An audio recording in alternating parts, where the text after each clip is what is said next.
The night sky above the Canadian Rockies split open like a burning curtain. 1,000 violet spears of light slashed downward in perfect silence, then detonated into rolling thunder that avalanched entire slopes of snow. Pines snapped like matchsticks. Car alarms screamed 30 miles away in Banff. Captain Marcus Mako Delgado, ex-Marine turned Black Ops test pilot, stood on a moonlit ridge in the classified Mark 9 exo-rig, helmet tilted to the heavens.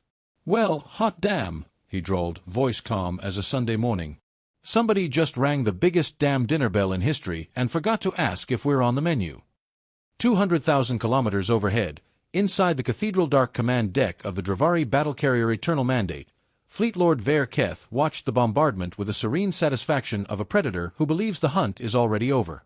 100,000 drop pods glittered like angry seeds ready to plant death across the blue-green world below. "World designation?" he asked, mandibles clicking. "Local name, Earth," his tactical officer answered, antennae flicking dismissively.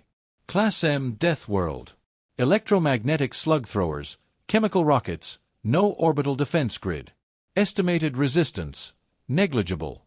Total pacification in 6 local hours." Ver allowed himself the faintest curl of amusement at the corners of his razor mouth. "Begin the harvest," he commanded. On the surface, the first pods hit atmosphere and screamed red-hot, streaking over Vancouver, Tokyo, London, Nairobi. Cities lit up like Christmas trees under plasma fire. News choppers caught the invasion live before their feeds cut to static.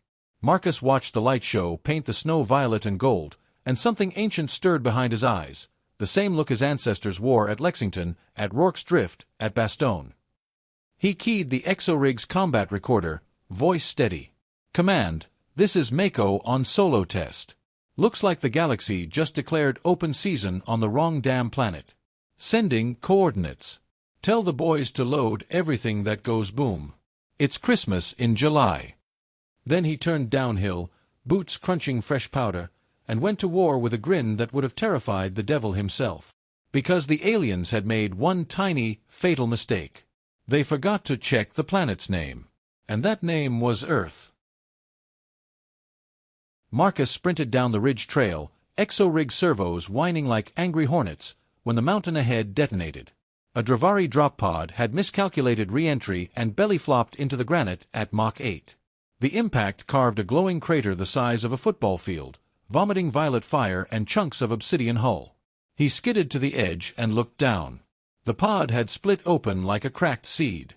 30 Dravari shock troopers lay shredded across the snow, green blood steaming. In the center, pinned beneath a twisted bulkhead, was a single survivor, a female, tall and sleek, obsidian skin traced with living silver circuitry that pulsed like dying stars. Her armor was ceremonial, not combat. Flowing plates of black glass etched with musical notation. A scout singer.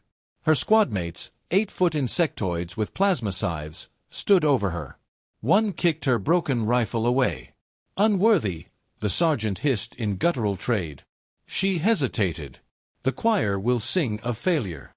Human Black Hawks thundered overhead, searchlights sweeping.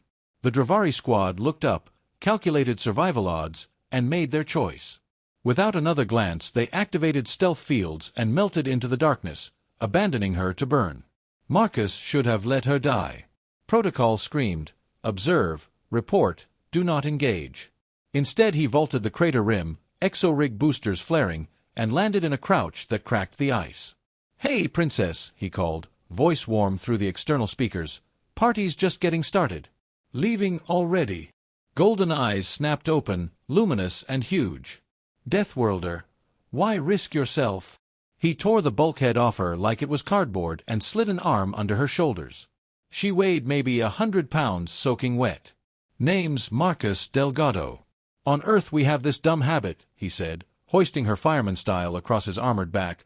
"We don't ditch the pretty ones just because the math looks bad." Plasma bolts from a circling gunship stitched the snow where he'd stood a heartbeat earlier. Marcus laughed, actually laughed, and sprinted straight up the crater wall, boots punching footholds in solid rock. Liriveth, because that was the name flickering across her dying armor, clung to his neck, silver blood soaking his shoulder plates. "Your species is insane," she whispered against his helmet. "Welcome to the club, sweetheart," he answered, leaping a 20-foot gap as the gunship's second volley turned the crater into a furnace behind them. Population 8 billion and growing. Membership is permanent. Snow exploded around them. Trees detonated into splinters. And still he ran, carrying an alien he'd known for 30 seconds like she was the only thing in the universe worth saving. Because on Earth, sometimes that's all it takes. One look, one choice, one heartbeat that says mine. And Marcus Delgado had just made his. The forest became a tunnel of flame and shadow. Marcus hit the tree line at 60 miles an hour, exo-rig legs pistoning like jackhammers, snow exploding into steam with every footfall. Liriveth clung to his back, silver blood hot against his neck's seals. Above them, 3 Dravari hunter drones screamed through the canopy, searchlights carving white scars across the darkness. Left ridge, 200 meters. Leary's voice rang inside his skull, the first taste of the unfinished bond. Marcus jinked hard left without thinking. A plasma lance vaporized the spot he'd occupied a heartbeat earlier, turning a 100-year-old pine into a Roman candle. "You read minds now," he shouted over the roar of thrusters. "I read death," she shot back, laughter edged with pain. "Yours is annoyingly hard to predict." Another drone dove, chain gun spitting violet tracer rounds that chewed the trail behind them into glowing gravel. Marcus leaped a frozen creek, 20 feet straight up, boosters flaring blue. Mid-air he twisted, shoulder-mounted railgun snapping out. One hypervelocity slug left the barrel at Mach 8. The drone became an orange flower blooming in the night sky. "Show off," Leary gasped. "Date night on Earth, babe. Gotta impress." They crashed through a stand of spruce, needles whipping the visor like green hail. The second drone tried to match the maneuver and clipped a treetop. It cartwheeled, engines howling, and detonated against a granite face in a fireball that lit the valley like sunrise. Marcus never slowed. His HUD painted the terrain in wireframe, Leary's psychic pings overlaying it with enemy vectors before the drone's own sensors registered. They moved like one organism, human muscle and alien intuition fused in perfect, furious harmony. "You fight like a storm given flesh," she whispered, wonder in her voice. "And you navigate like Google Maps on steroids," he grinned, voice ragged. "We're keeping each other, you hear me? That's non-negotiable." A missile screamed past, close enough to rattle teeth. Marcus dove them both into a ravine, sliding down loose scree on his back, Leary shielded against his chest plate. The explosion behind them turned the night orange and hurled burning trees across the sky like flaming spears. They landed hard in an abandoned silver mine entrance, half-collapsed from the 1900s. Marcus slapped the emergency charge he'd carried for cave rescues. The tunnel mouth collapsed in a roar of rock and dust, sealing them in sudden, absolute darkness. For 3 heartbeats the only sound was their breathing, harsh and synchronized. Then Leary's markings ignited, bathing the tunnel in soft starlight. Her golden eyes found his visor. "Your world is beautiful," she said quietly. "And terrible. And you run toward the terrible parts with a smile." Marcus popped his helmet seals. Cold air kissed his sweat-soaked face. "That's Earth, sweetheart. We don't run from monsters." He brushed a strand of silver hair from her cheek. "We adopt them. Or date them. Haven't decided which yet." Her laugh echoed down the mine like bells. Outside, the remaining drones circled, confused, searchlights stabbing uselessly at the rubble. Inside, 2 hearts, 1 human, 1 Dravari, beat in perfect unison for the first time. The invasion had lasted 43 minutes. Earth had only just started fighting back. The mine tunnel stretched into absolute black, lit only by the faint silver glow of Leary's markings and the red standby lights of Marcus's exo-rig. He laid her gently on a flat slab of quartz that had once been a miner's bench, the cold stone now their only bed. Her obsidian skin had gone dull, silver circuits flickering like dying neon. Green blood seeped between cracked armor plates. Dravari biology was running on borrowed time. "Marcus," she whispered, voice thin as starlight, "I'm fading. There is one way, but it is forbidden to share with outsiders." He was already stripping off his gauntlets. "Lady, the only forbidden thing tonight is dying on my watch. Talk to me." The heart weave. A singer's last gift.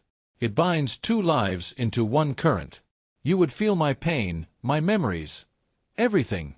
Forever. No reverse. Marcus didn't even blink. Forever's a good start. She searched his face, golden eyes wide with something between terror and wonder. You would bind yourself to an enemy? Enemy's a choice, he said softly. I just made mine. Leary reached up, trembling fingers finding the neural ports at his temples. Silver threads spilled from her palms like liquid starlight, slipping under his skin with a sensation like warm whiskey and lightning. The universe exploded behind his eyes. He saw Dravari choirs singing moons into orbit, felt the cold calculus of the Imperium ordering the extermination of non-harmonic species, watched entire worlds silenced so the precursor gate beneath Earth could be claimed without witnesses. Hundreds of planets, billions of voices erased. Then she saw a boy in East LA learning to fight because the world hit first. Fallujah rooftops under burning sun. The day he carried his best friend's body out of a helicopter that would never fly again. Every time humanity had been told, surrender or die, and answered with middle fingers and Molotovs. Their hearts slammed into the same rhythm. Pain vanished. Wounds closed in waves of silver light. When the glow faded, Leary's markings now carried faint traces of human arterial red, and Marcus's left forearm bore a single Dravari glyph that translated, roughly, to mine. She stared at their joined hands like she'd never seen fingers before. You just adopted an alien war criminal's worst nightmare, she breathed. Marcus grinned, pulling her close enough to feel both heartbeats. Welcome to Earth, Lyriveth. Population, 8 billion stubborn bastards and one very pissed-off singer. Outside, the mountains shook with distant explosions as the first human counterattack began. Inside, two souls, one forged in fire, one forged in song, became something the galaxy had never seen before. He kissed her forehead, tasting starlight and gunpowder. Ready to teach them why they should have checked the planet's name? Leary's laugh echoed down the tunnel like a battle hymn. Sing with me, Marcus Delgado. Let's give them a chorus they'll never forget. The heart weave finished its work and the mind tunnel lit up like a cathedral. Leary sat bolt upright, eyes glowing pure white as the entire Dravari battlenet poured through the new link and into Marcus's mind. Fleet positions. Encryption keys. The real reason for the invasion. Not conquest. Extermination. Beneath the North American tectonic plate slept a precursor gate older than galaxies. The Dravari High Choir had decided the only way to claim it was to leave 0 sentient witnesses. Every city on Earth was slated for kinetic glassing within the next 4 hours. Marcus's laugh echoed off the quartz walls, low and dangerous. 6 hours, huh? Cute. He jacked his exorig's transmitter into the strongest civilian tower still standing and opened every frequency known to man. Shortwave, ham, CB, emergency bands, even pirate radio. All stations. All stations. This is Captain Marcus Delgado, Terran Special Projects. The bugs upstairs just put a timer on every man, woman, and child on the planet. They think we're primitive. He paused, letting Leary's translated voice ride the same wave. I am Lyriveth of the Third Choir.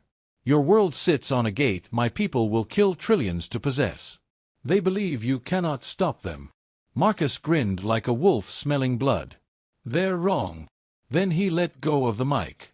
From Montana bunkers to Siberian taiga, from Australian outback to Japanese fishing fleets, humanity answered the only way it knows how.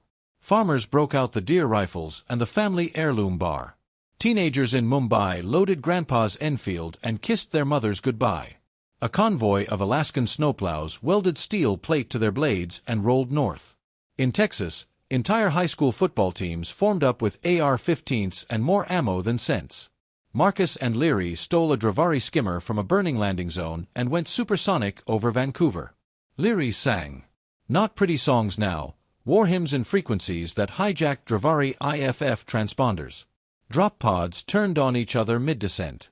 Orbital strike coordinates reversed and slammed into their own carriers.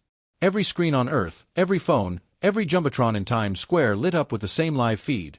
Marcus in battered exo-armor carrying an alien woman whose silver markings now pulsed with human red, broadcasting the Imperium's own genocide archives for the galaxy to see. Billions watched a deathworld teach the stars a lesson. Leary leaned into his shoulder as they streaked toward the flagship, the link between them blazing like a second sun. "They will call this madness," she whispered. Marcus kissed her temple, tasting gunpowder and starlight. "No, babe. They'll call it Tuesday." Below them, the first unauthorized nuclear launch in 50 years painted the horizon white. Not at cities. At the invasion corridors. Humanity had just flipped the table. And the galaxy was about to learn why you never, ever corner a species that turned a tiny blue marble into the most heavily armed rock in the spiral arm. Earth wasn't going quietly. Earth was going loud. Marcus punched the skimmer through the Eternal Mandate's waste exhaust plume at Mach 9, riding the thermal wake like a surfer on a nuclear wave. The battle carrier filled half the sky, a cathedral of black chitin and violet light 20 kilometers long. Leary's song wrapped them in stolen IFF codes. To the Dravari sensors, they were just another garbage packet. They jettisoned at the last second, skimmer tumbling away as a decoy. Magnetic boots clamped to the hull. Marcus cut a perfect circle with a plasma torch while Leary sang a lullaby that convinced the hull plating it was asleep. They dropped into a maintenance artery that stank of ozone and incense. Alarms were already howling planet-wide. Earth had gone feral. They ghosted through corridors pulsing with red emergency strobes. Dravari warriors thundered past in perfect formation until Leary hummed a single discordant note. The squad froze mid-step, neural implants slaved to her voice for 3 precious seconds. Marcus walked behind them like a valet, slitting throat pouches one by one. Bodies hit the deck without a sound. "You're terrifying," Leary whispered, half in awe. "Takes one to know one, babe." They reached the core antechamber, a spherical vault where the genocide ledger floated as a holographic choir of dying worlds. Hundreds of planets, billions of voices, all silenced for the gate beneath Earth's crust. At the center waited Fleet Lord Vare Keth himself, 8 feet of obsidian armor, plasma scythes crackling, mandibles spread in a predator's grin. "Traitor singer," he snarled in high choir, "and her deathworld pet. You delayed the inevitable by minutes." Marcus stepped forward, exo-rig powering up with a bass growl that shook the deck plates. "Minutes." He cracked his neck. "Buddy, we only needed one." Leary's markings flared crimson and silver, human red braided with Dravari starlight. Vare lunged, scythe singing. Marcus met him bare-handed, catching one blade on the exo-rig's forearm shield. Sparks showered like a welder's storm. The second scythe came for Leary. She didn't dodge. She sang. The note wasn't sound, it was gravity turned inside out. Vare's armor locked rigid, joints fused by harmonic resonance. Marcus used the opening like a doorway. He drove a vibroknife straight through the Fleet Lord's primary heart, twisted and whispered. "That was for Vancouver." Vare coughed green blood. "What are you?" Marcus leaned in close. "We're from Earth, asshole. You should have Googled it." He slammed the overload charge onto the core's resonance crystal. Leary placed her palm beside it, adding her voice to the countdown. 30 seconds until the flagship became the biggest firework in history. They ran. Behind them, Vare Keth crawled after them on broken limbs, screaming orders to a fleet that could no longer hear him over the sound of humanity singing back. The Eternal Mandate shuddered as every overload Marcus and Leary planted reached critical mass. Corridors buckled. Gravity flickered. Alarms screamed in high choir, a sound like 1,000 violins being murdered. They sprinted for the nearest hangar, boots pounding deck plates that glowed cherry red. Behind them, Fleet Lord Vare Keth dragged his broken body after them, one scythe still sparking, mandibles gnashing curses in a language that had never known the word mercy. "You cannot win," he rasped, voice echoing through collapsing bulkheads. Marcus skidded to a halt, spun, and faced the monster who had ordered Earth's death. Leary stepped beside him, silver markings now blazing crimson with human fury. "Watch us," they said in perfect unison. Vare lunged, faster than anything that size had a right to be.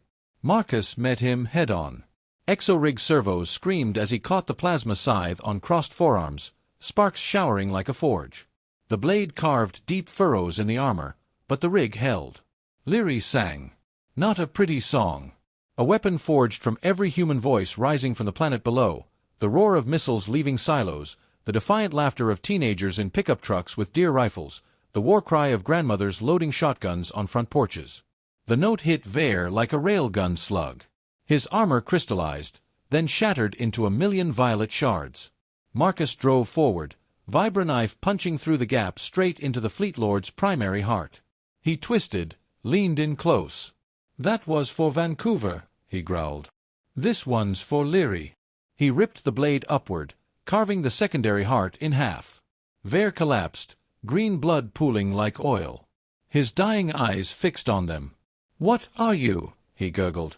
Marcus wrapped an arm around Leary, pulled her close. "We're from Earth, asshole," he said, smiling the same smile his ancestors wore at the Alamo, at Thermopylae, at every impossible last stand in history. "You should have read the brochure." The core detonated behind them, a white sun blooming in the heart of the ship. They ran again, hand in hand, leaping burning catwalks, dodging collapsing girders. The hangar doors were sealed. Leary sang them open with a note that peeled Durasteel like an orange. They dove into the last intact interceptor as the Eternal Mandate tore itself apart in a chain reaction that lit low orbit like a second dawn. As they punched atmosphere, every Dravari vessel in the sky lost coordination without their flagship. Human missiles, old, dumb, glorious, rose from hidden silos humanity had sworn were decommissioned. They were not aimed at cities. They were aimed at the invaders. One by one, the sky filled with new constellations, burning Dravari hulls falling like tears. Leary leaned her head against Marcus's shoulder as Earth rushed up to meet them, blue and furious and alive.